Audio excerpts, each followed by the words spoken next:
Is there a federal tax credit for new air conditioners? This is a question many homeowners across the lower Eastern Shore ask when planning to replace an older cooling system. Yes, certain high-efficiency air conditioners may qualify for a federal tax credit, but only if they meet specific Energy Star and federal efficiency requirements. The credit applies to qualifying systems installed between January 1st, 2023 and December 31st, 2025. Not every new AC qualifies.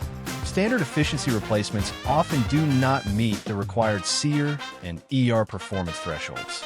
Eligibility depends on the exact system and its certified efficiency ratings. On the lower Eastern Shore, air conditioners run long hours during hot and humid summers. Upgrading to a qualifying high-efficiency system can improve humidity control, reduce energy bills, and potentially provide tax savings. Homeowners in areas like Salisbury, Maryland benefit most when they confirm eligibility before installation. If you're considering a new AC system and want to know if it qualifies for a federal tax credit, connect with Coastal Comfort Heating and Air Conditioning.